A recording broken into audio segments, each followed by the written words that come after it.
আসসালামু আলাইকুম। কেমন আছেন সবাই? আশা নয় বিশ্বাস সবাই ভালো আছেন।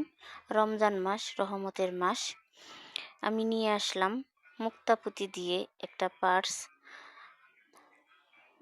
বানানো দেখাবো।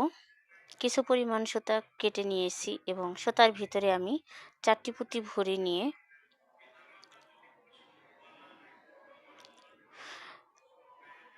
সুতার মাঝ বরাবর পুঁতিগুলো নিয়ে আসব এবং সমান করে মাঝখানে নিয়ে শক্ত করে একটা গিঁট দিয়ে নেব।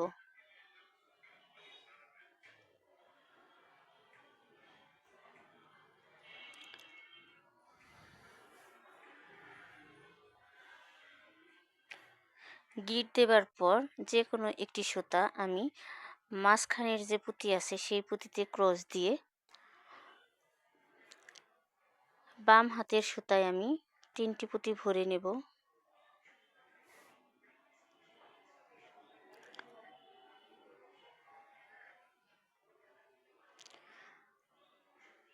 এবং ডান হাতের সুতায় আমি একটি পুঁতি ভরে নেব। এই একটি পুঁতি যাতে ভরতে না হয়, যার কারণে আমি বাম হাতে 3টা পুঁতি নেই বাড়তি করে। তো মাঝখানে মানে দ্বিতীয় নাম্বার যে পুঁতিটা আছে সেই পুঁতিতে ক্রস দিয়ে বাম হাতের সুতায় আবারও 3টি পুঁতি ভরে নেব।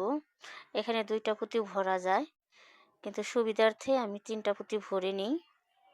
এই যে দেখুন, ডান হাতে এখন আমার একটি পুঁতি আছে, এই পুঁতিটি ভরতে হলো না। আবারও আমি দ্বিতীয় নম্বর পুঁতিতে ক্রস দিয়ে বাম হাতে 3টি পুঁতি ভরে নিয়ে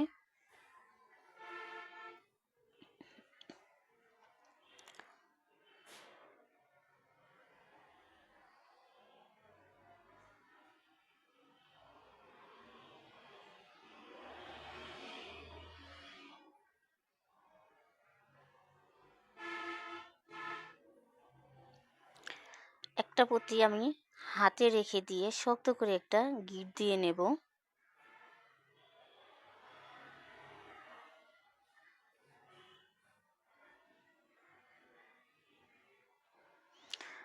আবারও আমি গিঁট দেবার পর মাঝখানের সুতাতে ক্রস দিয়ে পুঁতির মাঝখানের পুঁতির 2 পাশে 2টি সুতা নিয়ে নেব। তো ডান হাতের সুতায় আমার একটি পুঁতি আছে, আবারও আমি বাম হাতের সুতায় 3টি পুঁতি ভরে নেব।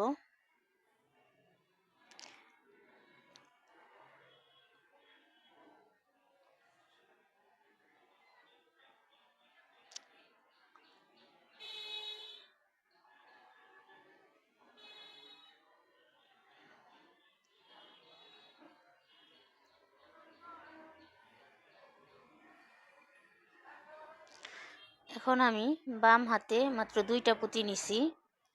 নতুন যারা তারা এইভাবে 2টা পুঁতি নেবেন এবং ডান হাতে একটি পুঁতি ভরে নিয়ে 2 নম্বর পুঁতিতে ক্রস দিয়ে এই ঘরগুলো করে নেবেন।